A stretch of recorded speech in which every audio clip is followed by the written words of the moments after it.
Hi everyone, मैं रोहन यादव आप सभी का एक बार फिर से अपने यूट्यूब चैनल पर स्वागत करता हूं। आज की हमारी क्लास एमपी सेट सोशोलॉजी पर आधारित है और मैं आप लोगों से डिस्कस कर रहा हूं यूनिट नंबर थर्ड। और यूनिट नंबर थर्ड के अंतर्गत आज का हमारा टॉपिक है सामाजिक स्तरीकरण, सामाजिक विभेद, पदानुक्रम, असमानता और पार्श्वीकरण। ये हमारा आज का टॉपिक है। तो ध्यान से देखिएगा, आज का ये टॉपिक सामाजिक स्तरीकरण, ये पॉइंट यूजीसी नेट के सोशल वर्क के जो स्टूडेंट हैं उनके लिए भी इम्पॉर्टेंट है। साथ ही साथ समाजशास्त्र से जो तैयारी कर रहे हैं बच्चे एमपी सेट के, उनके लिए भी इम्पॉर्टेंट है। सामाजिक स्तरीकरण, इसको ज़रा ध्यान दीजिएगा, ये बेसिकली होता क्या है। सामान्य अर्थ में स्तरीकरण का तात्पर्य उन स्तरों से होता है जिनमें समाज के संपूर्ण सदस्यों को उच्च या निम्न स्थिति में विभक्त कर दिया जाता है। सामान्य अर्थ में सामाजिक स्तरीकरण वह प्रक्रिया है जिसमें व्यक्तियों के समूहों को उनकी प्रतिष्ठा संपत्ति के अनुसार सापेक्ष पदानुक्रम में विभिन्न श्रेणियों में उच्च से निम्न रूप में स्तरीकृत होता है। तो उसे ही हम लोग क्या बोलते हैं, सामाजिक स्तरीकरण कहते हैं। ध्यान दीजिएगा, यहाँ पर लिखा हुआ है कि जब यह विभाजन समाज द्वारा स्वीकृत होता है तो इसे सामाजिक स्तरीकरण कहा जाता है। इस प्रकार स्पष्ट है कि सामाजिक स्तरीकरण का आशय समाज के सदस्यों का वह क्रमबद्ध विभाजन है जिसके अंतर्गत सभी सदस्य उच्चता एवं निम्नता की भावनात्मक एकता के द्वारा परस्पर जुड़े रहते हैं। यह सामाजिक स्तरीकरण विश्वव्यापी रूप में पाया जाता है। ये बात आप सभी लोगों को ध्यान में रखना होगा, क्योंकि विभिन्न समाजशास्त्रियों के अकॉर्डिंग ये बात कहा भी गया है कि समाज के विभिन्न वर्गों में यह स्तरीकरण औद्योगिकीकरण की देन मानी जाती है। कारण ये है कि एक तरफ पूंजीपति तो दूसरी तरफ श्रमिक वर्ग, ठीक है। तो यही बात कहा जा रहा है कि उन स्तरों से होता है जिनमें समाज के संपूर्ण सदस्यों को उच्च या निम्न स्थिति में विभक्त करता है, ठीक है। ये बात आपको ध्यान रखनी होगी। वहीं अगर मैं दूसरे शब्दों में आपसे कहूँ कि सामाजिक स्तरीकरण क्या होता है, तो आप कहिएगा कि समाज का विभिन्न स्तरों में विभाजन होता है, सामाजिक स्तरीकरण। और इन स्तरों में ऊंच नीच की भावना या संस्तरण पाया जाता है। समाज के विभिन्न समूह में आर्थिक, राजनैतिक और सामाजिक रूप से यह असमानता ही सामाजिक स्तरीकरण के लिए उत्तरदायी होता है, ठीक है। ये बात आप सबको ध्यान में रखनी होगी, ठीक है। सामाजिक स्तरीकरण को लेकर कई विद्वानों ने परिभाषा भी जिक्र किया है, हम आगे बात करेंगे। देखिए, यहाँ पे स्तरीकरण पर विचार व्यक्त करते हुए अमेरिकन सुप्रसिद्ध समाजशास्त्री विद्वान टालकाट पार्सन्स महोदय का नाम भी हम लोगों को देखने को मिलता है। टालकाट पार्सन्स क्या कहते हैं, किसी भी समाज व्यवस्था में व्यक्तियों का ऊंचे और नीचे क्रम में विभाजन ही स्तरीकरण है। स्पष्ट है कि उच्च एवं निम्न क्रमानुसार व्यक्तियों के विभाजन को पार्सन्स ने स्तरीकरण के रूप में स्वीकार किया था। देखिए, टालकाट पार्सन्स एक फेमस पर्सन है और समाज शास्त्र के अंतर्गत और समाज कार्य के अंतर्गत दोनों जगह बेसिकली इनका नाम देखने को मिलता है। तो सामाजिक स्तरीकरण वह प्रक्रिया है, टालकाट पार्सन्स कहते हैं, कि जिसमें किसी सामाजिक व्यवस्था में व्यक्तियों का उच्च नीच के क्रम विन्यास में विभाजन हो तो उसे सामाजिक स्तरीकरण कहा जाता है। ये टालकाट पार्सन्स की परिभाषा है। देखिए, सामाजिक स्तरीकरण विभेदीकरण का परिणाम है, ये बात बताने वाला के वी मेयर का नाम आता है, ठीक है। के वी मेयर का नाम आता है। इसने कहा था कि जो सोशल स्ट्रैटिफिकेशन है वो विभेदीकरण का परिणाम है, विभेदीकरण का परिणाम है, याद रखिएगा।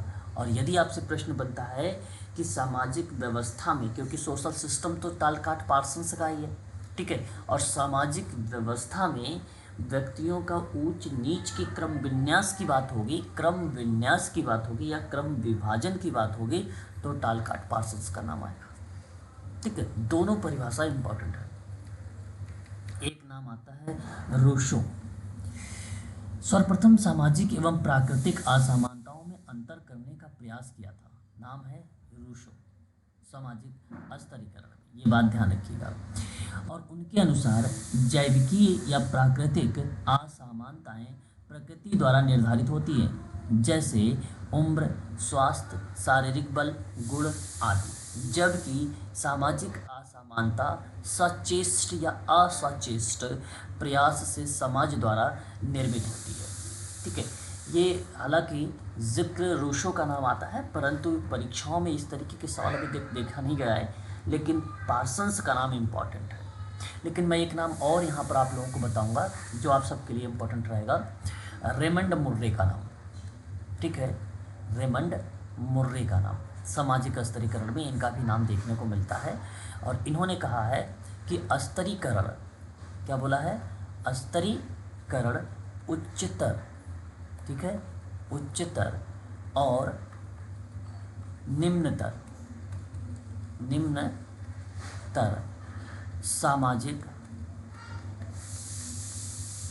सामाजिक इकाइयों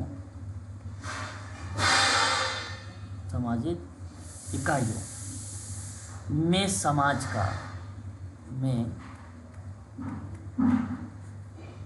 समाज का एक क्षैतिज या आप कह लीजिए समांतर, ठीक है, विभाजन है, समांतर विभाजन है। ठीक है, ये डेफिनेशन बनती है। स्तरीकरण उच्चतर और निम्नतर सामाजिक इकाइयों में समाज का एक क्षैतिज या समांतर विभाजन है। ये परिभाषा किसने बोला है, तो रेमंड मुर्रे ने। ये भी परिभाषा परीक्षा के दृष्टिकोण से इम्पॉर्टेंट है। यूजीसी नेट सोशल वर्क में ये परिभाषा पूछा जा चुका है। ठीक है, तो इस तरीके से आपने अभी देखा है सामाजिक स्तरीकरण का मीनिंग, और उसके बाद K V. Mayer, Talcott Parsons, then Raymond Murray की आपने परिभाषा देखी है। ये सामाजिक स्तरीकरण की डेफिनेशन है। इस बात को आप सभी लोगों को ध्यान में रखना होगा। ठीक है, देखिए सामाजिक स्तरीकरण के अंतर्गत और भी चीज़ें देखने को हमें मिलती है, जैसे यहाँ पे देख सकते हो आप, सामाजिक स्तरीकरण में क्षैतिज विभाजन या क्षैतिज भाजन होता है, जबकि सामाजिक विभेदीकरण में उदग्र विभाजन होता है। तो जब क्षैतिज विभाजन की बात होती है तो हॉरिजॉन्टल डिवीजन के रूप में सामाजिक स्तरीकरण आता है, और जब वर्टिकल डिवीजन के रूप में आता है उदग्र विभाजन, तो ये सामाजिक विभेदीकरण होता है। ये भी point very very most important है, इस चीज़ को भी आप लोगों को ध्यान में रखना होगा। ठीक है, मैं आप सभी लोगों को अपने यूट्यूब चैनल पर समाज कार्य के संदर्भ में और समाजशास्त्र के संदर्भ में आप सभी लोगों को ऑनलाइन क्लासेस प्रोवाइड कराता हूँ। यदि आप यूजीसी नेट दिसंबर 2024 की तैयारी कर रहे हैं तो इसके लिए ऑनलाइन क्लासेस मैं आप सभी लोगों को प्रोवाइड कराता हूँ शाम को 7 PM। और यदि आप मध्य प्रदेश लोक सेवा के माध्यम से एमपीसेट की तैयारी कर रहे हैं समाजशास्त्र में, तो इसकी क्लास मैं मॉर्निंग में 8 AM आप सभी लोगों को प्रोवाइड कराता हूँ। ठीक है, 8 AM यानी सुबह। देखिए यूजीसी नेट सोशल वर्क की जो क्लास की फ़ीस है मात्र 2500 रुपये है। इस दिवाली ऑफ़र या दिवाली धमाके ऑफ़र में आप लोगों को प्रोवाइड कराई जा रही है मात्र 2500 रुपये में। आपको सारी क्लासेस दी जा रही हैं, recorded classes, mock test, PYQ, PDF और वीडियो का लिंक, सब कुछ आप लोगों को 2500 में प्रोवाइड कराया जा रहा है। ठीक है, और साथ ही साथ लाइव क्लासेस भी आपको पर डे दी जाएगी। वहीं अगर आप एमपीसेट की तैयारी कर रहे हैं तो इसकी फ़ीस मात्र 2000 रुपये में आप लोगों को प्रोवाइड कराई जा रही है, और ये आप लोगों को मॉर्निंग में 8 AM क्लास मिलेगी, रिकॉर्डेड क्लासेस भी मिलेंगी, इसमें PDF कंटेंट सारी चीज़ें आप लोगों को सिलेबस के आधार पे सब आपको प्रोवाइड कराया जाएगा। ठीक है, अधिक जानकारी अगर आपको चाहिए यूजीसी नेट सोशल वर्क के संदर्भ में या एमपी सेट समाज शास्त्र के संदर्भ में, तो ये मेरा कॉन्टैक्ट नंबर है, आप इसे नोट कर लीजिए 8506031308, ये मेरा कॉन्टैक्ट नंबर है। चलिए आगे बढ़ते हैं। सामाजिक स्तरीकरण में, सामाजिक स्तरीकरण वह प्रक्रिया है जिसमें व्यक्तियों के समूहों को उनकी प्रतिष्ठा, संपत्ति और शक्ति की मात्रा के सापेक्ष पदानुक्रम में विभक्त या विभिन्न श्रेणियों में उच्च एवं या उच्च से निम्न रूप से स्तरीकृत किया जाता है, तो उसे सामाजिक स्तरीकरण कहा जाता है। देखिए, सामाजिक स्तरीकरण वह प्रक्रिया है जिसमें व्यक्तियों, ठीक है, के समूहों को उनकी प्रतिष्ठा, संपत्ति और शक्ति की मात्रा, बात को समझिएगा, ठीक है, प्रतिष्ठा, संपत्ति और शक्ति की मात्रा के सापेक्ष पदानुक्रम में विभिन्न श्रेणियों में उच्च से निम्न रूप से स्तरीकृत किया जाता है, तो सामाजिक स्तरीकरण एक विश्वव्यापी प्रक्रिया का प्रतिरूप बन जाता है और वही सामाजिक स्तरीकरण का रूप होता है। ये बात आप ध्यान रखिएगा। यहाँ देखिए, सामाजिक स्तरीकरण में मैंने अभी अभी आप लोगों को डेफिनेशन से रिलेट करा है। देखिए, सदरलैंड का नाम आता है, ये परिभाषा इतना इंपॉर्टेंट है नहीं। रेमंड मुर्रे का नाम मैंने भी आपको साइड में बताया भी है। सामाजिक स्तरीकरण उच्च एवं निम्न सामाजिक इकाइयों में किया गया क्रमागत विभाजन होता है, इसे हम लोग सामाजिक स्तरीकरण कहते हैं। ठीक है, अब देखिए, सामाजिक स्तरीकरण की कुछ विशेषताएं होती हैं। ठीक है, मैं आप लोगों से कहूँगा उसकी विशेषताओं को आप सभी लोग थोड़ा सा ध्यान में रखेंगे। जैसे देखिए, सामाजिक स्तरीकरण की प्रकृति जो है सामाजिक होती है ना। ये सामाजिक होती है किस परिप्रेक्ष्य में? सामाजिक स्तरीकरण कुछ व्यक्तियों तक ही सीमित नहीं होता है बल्कि संपूर्ण समाज में व्याप्त है ना। और सामाजिक स्तरीकरण को समझने के लिए समाज में व्यक्तियों को प्राप्त विभिन्न पदों एवं परिस्थितियों के आधार पर ही समझा जा सकता है। ठीक है, तो ये भी एक प्रकार का क्या है उसकी विशेषता। सामाजिक स्तरीकरण जो है प्राचीनतम पद्धति है, बड़ी पुरानी पद्धति है। स्तरीकरण समाज में अति प्राचीन काल से ही विद्यमान रहा है। मार्क्स की मान्यता है कि प्रत्येक युग में समाज को दो वर्ग में बांटा गया है, एक तो श्रमिक, दूसरा पूंजीपति। एक तो श्रमिक, दूसरा पूंजीपति। ये भी पार्ट आप कह सकते हो कि प्राचीनतम पद्धति ये पहले से चली आ रही है। सामाजिक स्तरीकरण प्रत्येक समाज में पाया जाता है, ये बात आप भली भांति तरीके से जानते हैं। आदिकाल से लेकर आज तक कोई भी ऐसा समाज नहीं है जिसमें स्तरीकरण ना पाया गया हो। ठीक है, आधारों एवं स्वरूप में अंतर हो सकता है, लेकिन सामाजिक स्तरीकरण सभी जगहों पर क्या होता है? विद्यमान होता है। इसलिए कहा जाता है प्रत्येक समाज में पाया जाता है, ये इसकी खास विशेषता होती है।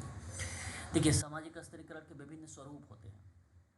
विश्व में सभी समाजों और सभी कार्यों में सामाजिक स्तरीकरण का समान जो है स्वरूप नहीं रहा है, लेकिन देश एवं काल के अनुसार इनके अनेक स्वरूप देखे जा सकते हैं। अति प्राचीन काल में सामाजिक स्तरीकरण का सरलतम आधार आयुर्वेद और शारीरिक शक्ति था। भारत में जाति प्रथा के आधार पर स्तरीकरण पाया जाता है और यूरोप में वर्ग व्यवस्था एवं अर्जित गुणों के अधिक महत्व दिया जाता है। मध्य युग में दास एवं स्वामी स्तरीकरण के दो प्रमुख स्वरूप भी रहे थे। अफ्रीका और अमेरिका में प्रजाति भेदभाव का लंबे समय से प्रचलन रहा है और इस प्रकार सभी समाज में स्तरीकरण का प्रचलन हमें देखने को मिला है। ये बात आपको ध्यान में रखना होगा। ठीक है, वही देखिए, सामाजिक स्तरीकरण के जो है परिणामिक पार्ट माना गया है और ये स्टेटमेंट ट्यूबिंग का है। देखिए, सामाजिक स्तरीकरण को 5 विशेषता बताया है मेल्विन ट्यूबिंग ने। ये नाम आपको ध्यान रखना होगा, मैं यहाँ पे साइड में नोट करता हूँ क्योंकि परीक्षा में ये आपसे हो सकता है पूछा जाए। ठीक है, तो जो भी आप सभी लोग क्लास देख रहे हैं उन सभी बच्चों से कहूँगा कि आप नोट्स अवश्य बनाइएगा, क्योंकि सामाजिक स्तरीकरण बड़ा इंपॉर्टेंट पॉइंट है और यहाँ से यूजीसी नेट से भी प्रश्न पूछे जाते हैं एग्जाम में, और एमपी सेट में तो श्योर है कि यहाँ से प्रश्न आएंगे ही आएंगे। ठीक है, तो मैं आप लोगों से नोट करवा रहा था सामाजिक स्तरीकरण की विशेषता में एक विद्वान का नाम, और वो नाम है मेल्विन ट्यूबिंग। ठीक है, इसने सामाजिक स्तरीकरण को 5 प्रकार की विशेषता बताई है। ठीक है, ये बड़ा इंपॉर्टेंट पॉइंट है, पूछता है कि कौन सा है कौन सा नहीं है। ठीक है, ध्यान से सुनिएगा। पहले नंबर पर सामाजिक स्तरीकरण, जिसको मैं यहाँ पे लिख रहा हूँ सोशल स्ट्रेटिफिकेशन। सामाजिक स्तरीकरण की प्रकृति सामाजिक होती है। प्रकृति, ठीक है, सामाजिक होती है, पहला पॉइंट। एंड दूसरा, सामाजिक स्तरीकरण एक पुरातन प्रक्रिया है, एक पुरातन प्रक्रिया है। तीसरी पॉइंट, सोशल स्ट्रेटिफिकेशन, सामाजिक स्तरीकरण प्रत्येक समाज में पाया जाता है, प्रत्येक समाज में पाया जाता है, ठीक है। और सामाजिक स्तरीकरण यानी सोशल स्ट्रेटिफिकेशन किस विभिन्न स्वरूप होते हैं, कि विभिन्न स्वरूप होते हैं, ठीक है।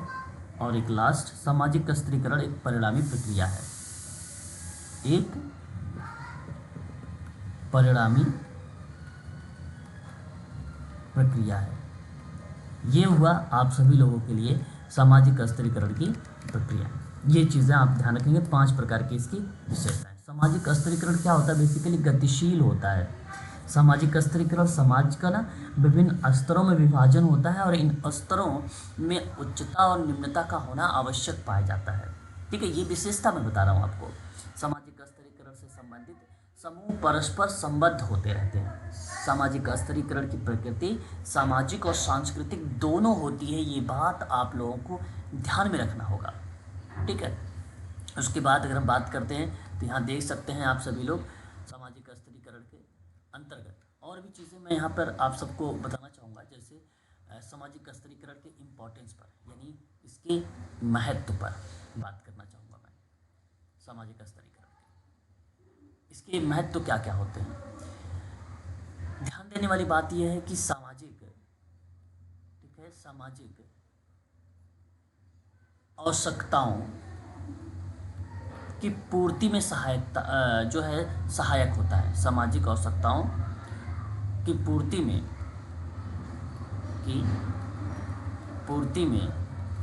सहायक होता है, ये सामाजिक स्तरीकरण का एक इम्पॉर्टेंस पॉइंट है। दूसरा, सामाजिक स्तरीकरण में ही मानव की मनोवृत्ति, एटीट्यूड यानी मनोवृत्ति को निर्धारित करता है, ठीक है। क्या करता है, निर्धारित करता है, ठीक है। ये पॉइंट आपको याद रखना होगा। और तीसरा पॉइंट, व्यक्ति की परिस्थिति और भूमिका का भी निर्धारण होता है। व्यक्ति की परिस्थिति एवं या वह भूमिका का निर्धारण होता है, भूमिका का निर्धारण होता है। ये भी हमारे क्या कहते हैं, हम लोग कहते हैं इसको सामाजिक स्तरीकरण कहते हैं, ठीक है। समाजीकरण में सहायक होता है, इसकी ये भी इम्पोर्टेंस हो जाता है कि समाजीकरण की या समाजीकरण में सहायक होना, ठीक है। और सामाजिक प्रगति में सहायक होना, ये भी चीज़ें देखने को मिली है। सामाजिक प्रगति में यानी प्रोग्रेस में भी मदद करता है सामाजिक स्तरीकरण, ठीक है। अब देखिएगा सामाजिक स्तरीकरण के बेसिकली प्रकार, यहाँ पर आप देखेंगे प्रकार के बारे में, तो इसको कई भागों में डिवाइड किया गया है। अलग अलग विद्वानों ने, अलग अलग समाजशास्त्रियों ने अलग अलग तरीके से बताए, तो बड़ा ध्यान से इसको सुनिएगा, काफ़ी इंपॉर्टेंट पॉइंट है सामाजिक स्तरीकरण का ये प्रकार में। तो इससे पहले मैं आप सबको एक चीज़ बताना चाहूँगा कि स्तरीकरण के आधार, ठीक है, सामाजिक स्तरीकरण के आधार, ये PDF आप लोगों को ना टेलीग्राम पर मिल जाएगा, ठीक है। जो बच्चे पेड हैं उनको ये प्रोवाइड करा दिया जाएगा। सामाजिक स्तरीकरण के आधार, ध्यान से सुनिएगा, ये 2 टाइप का आधार है। कितने टाइप के आधार हैं सामाजिक स्तरीकरण के? 2 टाइप के आधार हैं। एक आप सभी लोगों ने सुना भी होगा, मैंने आप लोगों से कई बार क्लासेस प्रोवाइड कराया है, प्राणी शास्त्रीय आधार होता है। प्राणी शास्त्री का एक दूसरा नाम है प्रदत्त आधार। क्या है? प्रदत्त आधार, ठीक है। वहीं दूसरी तरफ हमें देखने को मिलता है अर्जित आधार। दूसरी तरफ हमें क्या मिलेगा?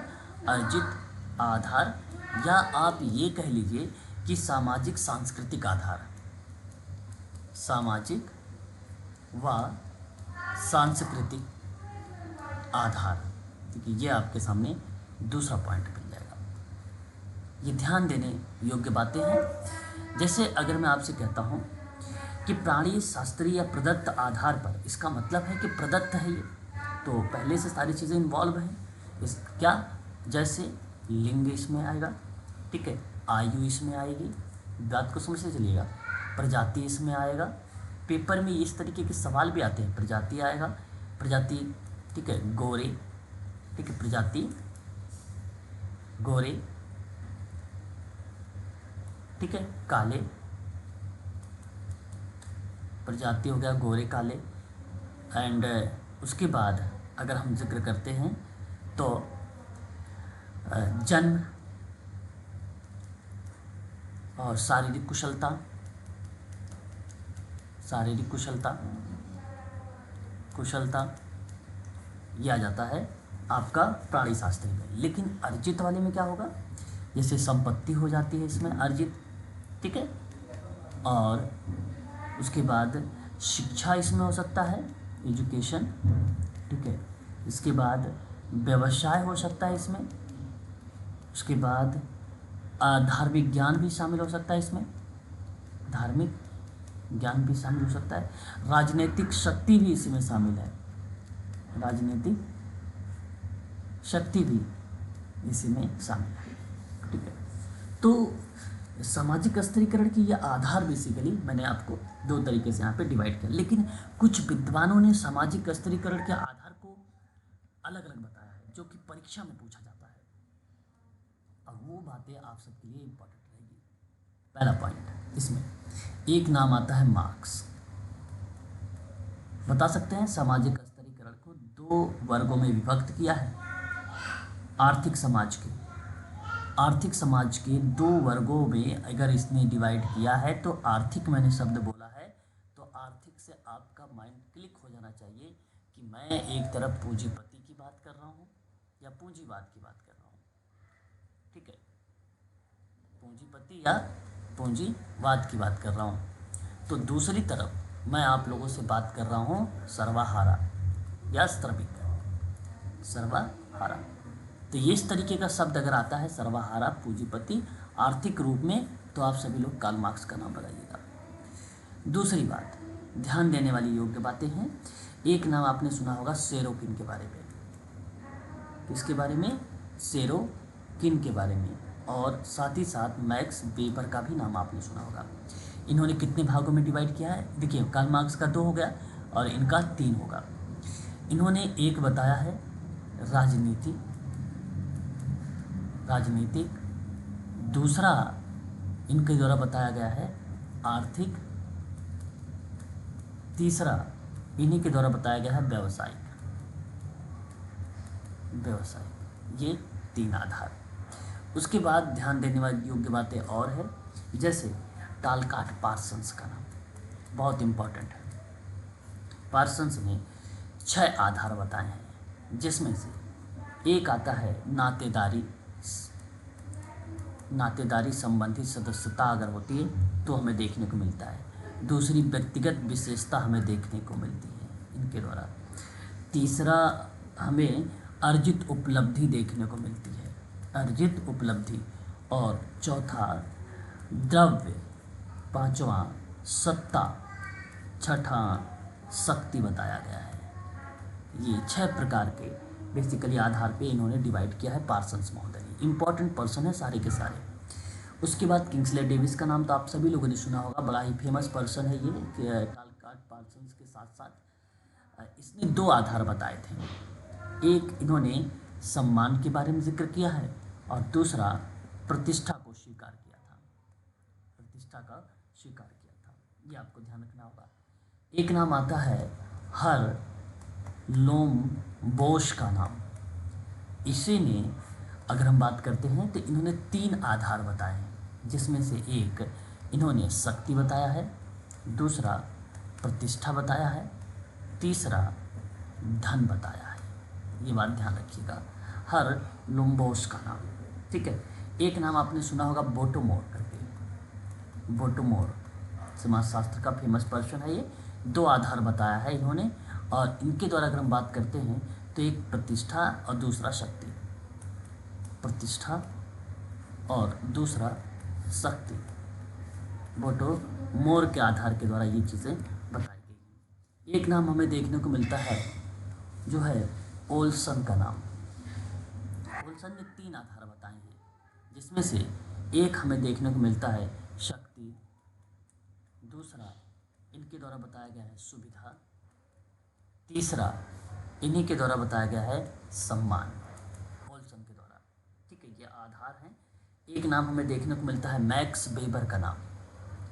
मैक्स वेबर का नाम, इन्होंने 3 आधार बताए हैं। इनके एक हैं संपत्ति, तो दूसरा इनका है शक्ति, तीसरा इनके द्वारा बताया गया है सम्मान। ठीक है, इस तरीके से आप सभी लोग कह सकते हैं कि ये मार्क्स, सेरोकिन, पार्सन्स, डेविस, हर्लोम्बोस और बोटोमोर, ओल्सन, मैक्स वेबर के द्वारा इन समाजशास्त्रियों के द्वारा स्तरीकरण के ये आधार हैं। और जब हम बात करते हैं कि सामाजिक स्तरीकरण के प्रकार पर, तो इसके 2 ही प्रकार हैं। ठीक है, सामाजिक स्तरीकरण के प्रकार, इसके मुख्य रूप से 2 टाइप हैं। ठीक है, एक आता है बंद स्तरीकरण, बंद स्तरीकरण, और दूसरा मुक्त स्तरीकरण, मुक्त स्तरीकरण। देखिए, जो बंद स्तरीकरण होता है, ये चीज़ें ध्यान देने योग्य बातें हैं कि यह वंशानुगत या जन्म के आधार पर बना होता है। ठीक है, वंशानुगत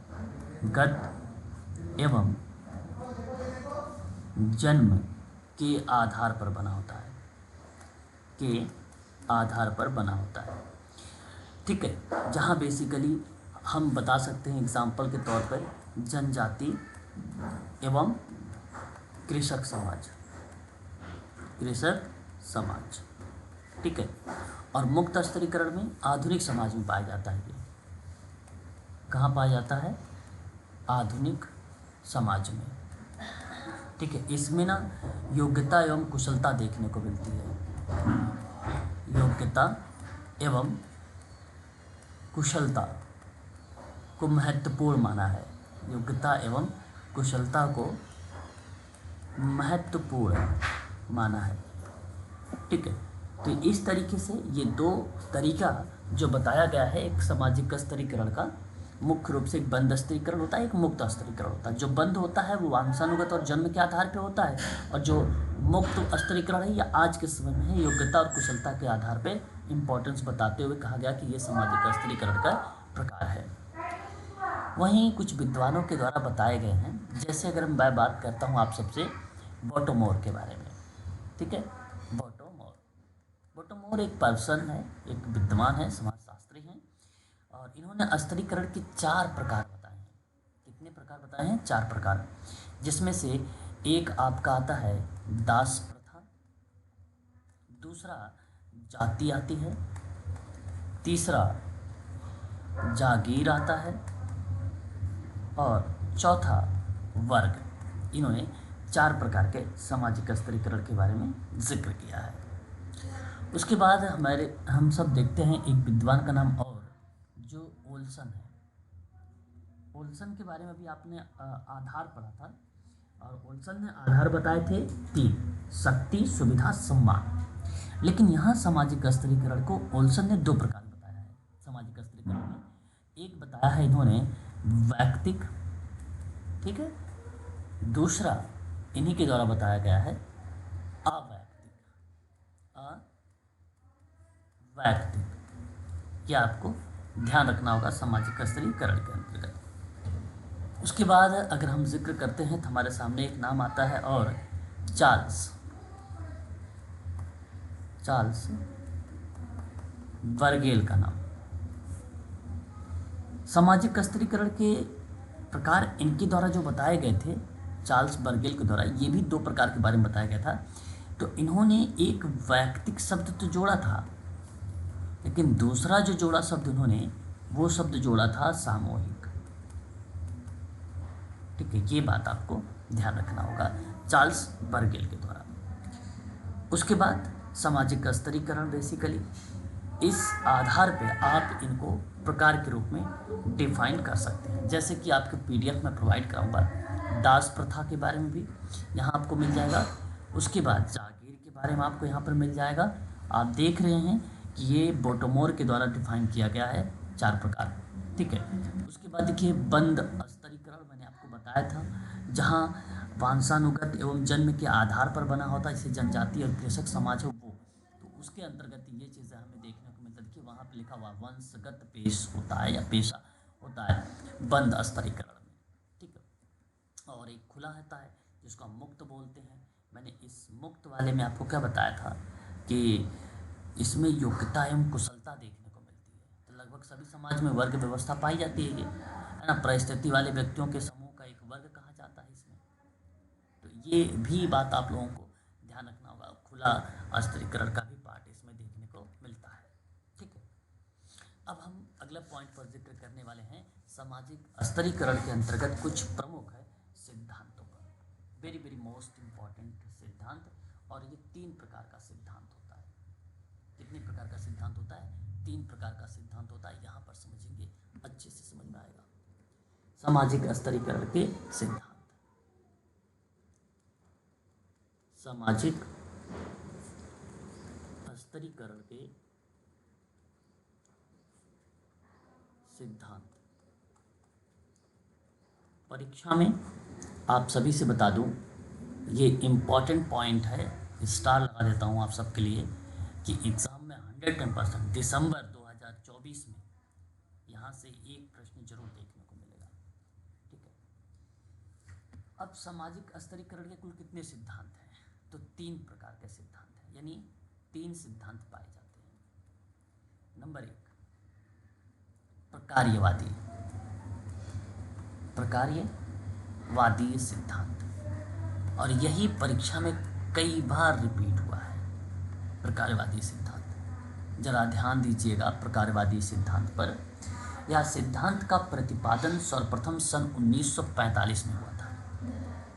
1945 के वर्ष में इसका क्या किया गया था? प्रतिपादन किया गया था प्रकार्यवादी सिद्धांत का। अब आप सोच रहे होंगे कौन कौन मिलकर किए थे? बिल्कुल, आप सोचिए इस बात को। 2 विद्वान थे, एक था किंग्सले डेविस और दूसरा विद्वान था रेमंड मुर्रे। इन 2 विद्वानों के नाम हमें इसमें देखने को मिलता है। ठीक है, इनकी एक किताब उस समय आई हुई थी जो बेसिकली दोनों के रूप में रिप्रेजेंट हुआ था किताब। उसको बोला गया सम प्रिंसिपल। क्या बोला गया था? सम प्रिंसिपल, ठीक है, ऑफ स्ट्रैटिफिकेशन, ऑफ स्ट्रैटिफिकेशन, ये किताब का नाम है। ठीक है भाई, इसे ध्यान रखिएगा।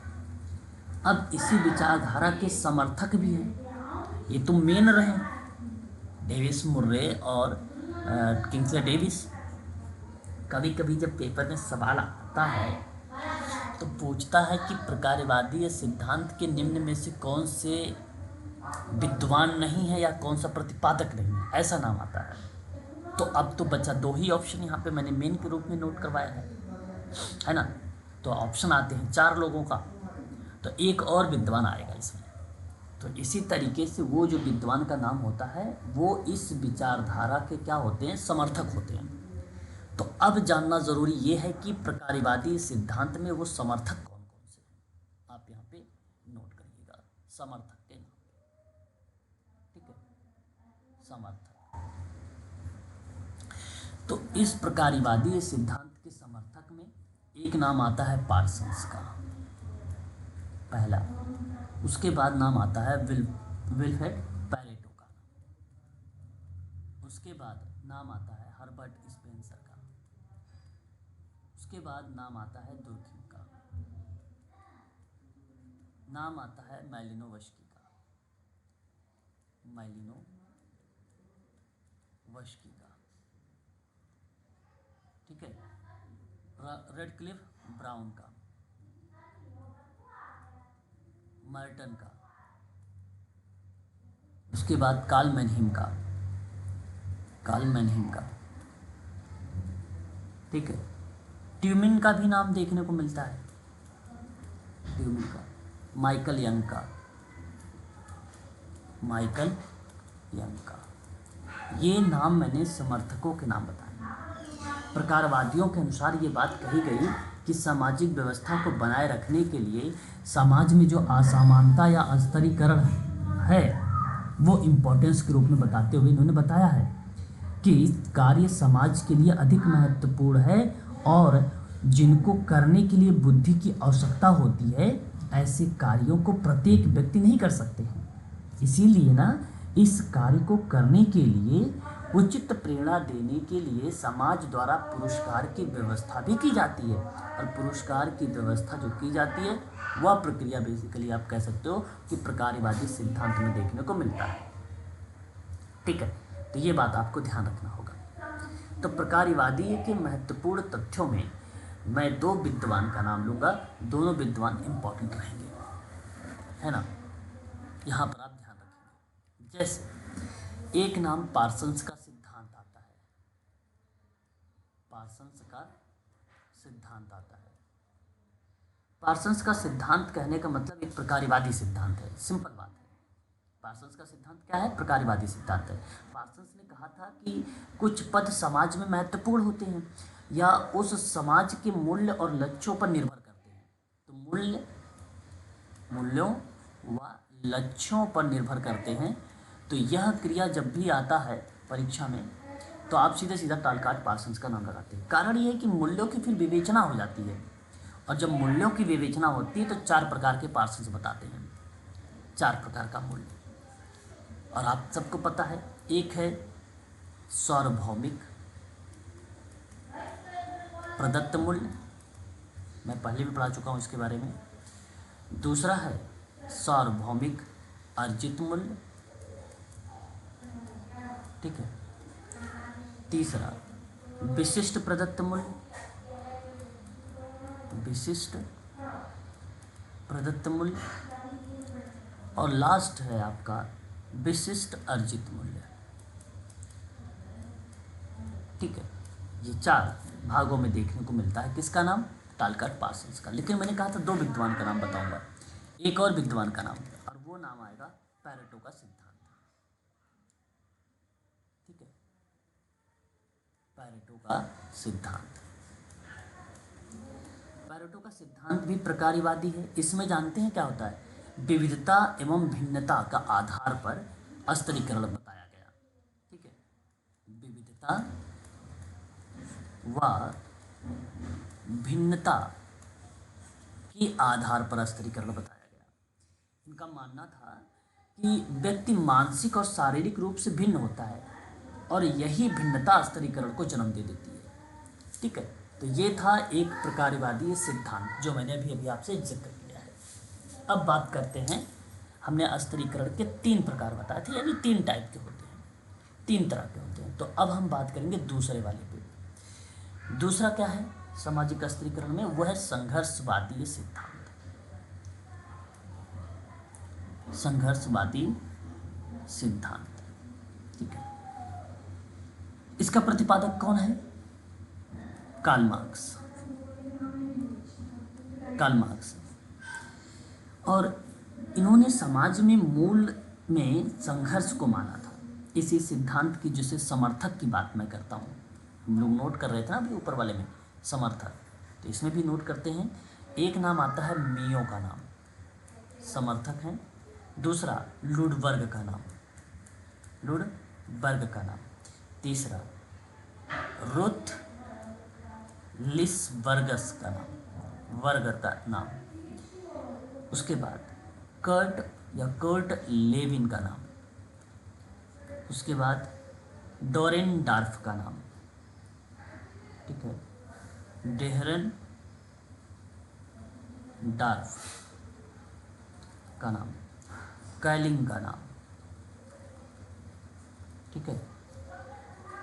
इसमें सिमिल कई ऐसे विद्वान हैं, रॉबर्ट ई पार्कर वगैरह भी, ऐसे कई विद्वान जो हैं बेसिकली ये संघर्षवाद को माने थे, या एक प्रकार से आप कह लें संघर्षवाद पर बल देते हैं। तो सामाजिक स्त्रीकरण का मुख्य आधार ना वर्ग संरचना है, वर्ग संरचना है। अब वर्ग संरचना बताने वाला कौन था? वर्ग संरचना है, और ये मार्क्स का स्टेटमेंट है। ठीक है, तो सामाजिक स्त्रीकरण का मुख्य आधार क्या है? वर्ग संरचना है। इनका मानना है कि प्रत्येक काल में ना वर्गों का अस्तित्व रहा है, और वर्तमान समय में पूंजीपति और सर्वहारा दो ही वर्ग हैं, ये बात बताया जा रहा है इसमें। ठीक है, तो ये बात आपको ध्यान रखना होगा संघर्षवादी सिद्धांत में। एक होता है तीसरा संकलनवादी सिद्धांत। ठीक है, संकलनवादी सिद्धांत। ठीक है, संकलनवादी सिद्धांत के जो समर्थक रहे हैं, इनमें मैं अगर आपसे बात करूं तो एक नाम मिलेगा हम सबको, मैक्स वेबर का। दूसरा नाम हमें देखने को मिलेगा फ्रैंक, ठीक है, पार्किंग का। तीसरा नाम हमें देखने को मिलेगा WL वार्नर का नाम। ये विद्वान बेसिकली संकलनवादी सिद्धांत में फेमस रहे हैं। ठीक है, तो मैक्स वेबर का सिद्धांत क्या कहता है? सिंपल सी बात है, अगर मैं मैक्स वेबर का नाम यहाँ पर आपसे जिक्र कर रहा हूँ, तो सामाजिक स्त्रीकरण का मुख्य आधार शक्ति यानी वैज्ञानिक शक्ति है ना। वेबर के अकॉर्डिंग कहा गया कि शक्ति 3 आयाम होते हैं शक्ति के, मैंने भी आपको लिखवाया है, एक आर्थिक, सामाजिक, राजनैतिक। तो वेबर ने आर्थिक, सामाजिक, राजनैतिक स्त्रीकरण को एक वैज्ञानिक व्यवस्था कह दिया। नोट करते चलिएगा कॉपी पर, आर्थिक, सामाजिक, राजनैतिक स्त्रीकरण को एक वैज्ञानिक व्यवस्था बता दिया। तो शक्ति से वेबर का मतलब क्या हुआ? शक्ति एक व्यक्ति में नहीं बल्कि संस्था में निहित हो। शक्ति के ये 3 आयाम एक दूसरे को प्रभावित करते हैं तथा इनमें शक्तियों का तो समान विवरण होता है, जिसके कारण भिन्न भिन्न प्रकार का स्त्रीकरण जन्म लेता है। ये बात आपको ध्यान रखना होगा। उसके बाद नाम आता है फ्रैंक पार्किंग का नाम। देखिए, इनका जो विचार था वेबर से अधिक और मार्क्स से कम प्रभावित था। पार्किंग ने अपनी वर्ग संबंधित विचारधारा को स्पष्ट करने के लिए सामाजिक समापन की अवधारणा प्रस्तुत किया था। किसकी?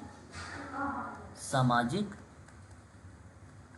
समापन की अवधारणा प्रस्तुत किया था। पेपर में सवाल बनता है, तो सामाजिक समापन की अवधारणा फ्रैंक पार्किंग का नाम आता है। ठीक है, ये बात ध्यान रखिएगा। WL वार्नर के बारे में बात करता हूँ, USA के अध्ययन के आधार पर। ठीक है, WL वार्नर के बारे में, तो इनका कहने का आशय ये था कि स्त्रीकरण के सिद्धांत को और मैक्स वेबर के स्त्रीकरण की विचारधारा को आगे बढ़ाया था। इसने स्त्रीकरण में प्रायः 6 वर्ग पाए जाते हैं, जिसका फैलाव उच्चतम वर्ग से लेकर निम्न वर्ग तक होता है। उच्चतम वर्ग से निम्न वर्ग तक होता है।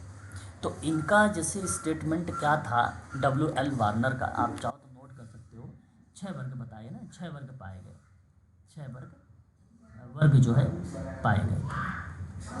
तो जैसे एक था इनका उच्च वर्ग, इसी उच्च वर्ग को इन्होंने कहा कि उच्चतम उच्च वर्ग, उच्चतम उच्च वर्ग और निम्नतम उच्च वर्ग, निम्नतम उच्च वर्ग इन्होंने बताया 1 2 3। दूसरे के आधार पर इन्होंने क्या बताया? मध्यम वर्ग, मध्यम वर्ग। तो मध्यम उच्च वर्ग, निम्न मध्यम वर्ग, मध्यम उच्च वर्ग और निम्न मध्यम वर्ग, और इनका एक था निम्न वर्ग। इसको निम्न उच्च वर्ग और निम्नतम जो है निम्नतम निम्न वर्ग, तो इस तरीके से डिफाइन जो है इनके द्वारा किया गया था। ठीक है, तो ये बातें आप लोगों को जो है बेसिकली ध्यान में रखनी होगी। ये था सामाजिक स्तरीकरण का पार्ट। सामाजिक स्तरीकरण में आज आपने क्या देखा, एक स्तरीकरण की मीनिंग, अर्थ, स्तरीकरण के आधार, फिर उसके बाद प्रकार, महत्व, विशेषता के साथ साथ हम लोगों ने डीप में चर्चा कर लिया यहाँ पे सिद्धांत से। तो यहाँ एमपी सेट में और यूजीसी नेट में जो एग्ज़ाम में सवाल आने वाले हैं वो टू द पॉइंट आने वाले हैं, फैक्ट आने वाले हैं इसके संदर्भ में। ठीक है, तो आप इसी को ध्यान में रखिएगा। आगे की क्लास हम लोग कल करेंगे और कल हम लोग पढ़ेंगे सोशल डिफरेंस, सामाजिक विभेदीकरण क्या होता है, इसकी परिभाषा को देखते हुए इसके स्वरूपों पर थोड़ा सा चर्चा करेंगे। देन उसके बाद हम लोग पदानुक्रम पर बात करेंगे, हायरार्की पे। फिर उसके बाद हम लोग सामाजिक असमानताओं पर भी जिक्र करेंगे, रूसों की जो असमानता की अवधारणा है उस पर भी बल देंगे हम लोग। फिर हम लोग आगे देखेंगे सामाजिक पार्श्वीकरण को लेकर। ठीक है, तो ये कल की हमारी क्लास रहेगी। आज के लिए बस इतना ही। यदि आप सोशल वर्क या समाजशास्त्र की अगर आप तैयारी कर रहे हैं ऑनलाइन क्लासेस में, तो मैं आपको बता दूं कि यूजीसी नेट दिसंबर 2024 के लिए फीस मात्र 2500 रुपये में आप लोगों को क्लासेस प्रोवाइड कराई जा रही है। ये केवल दीपावली तक के ऑफर पर प्रोवाइड कराई जा रही है। दीपावली के बाद ये ऑफर आप लोगों के लिए नहीं रहेगा। इस समय यूजीसी नेट में यूनिट नंबर 5 चल रहा है ना। डेली आप क्लासेस लें, डेली कुछ ना कुछ चीज़ें ज़रूर आप सभी लोग पढ़ाई करें।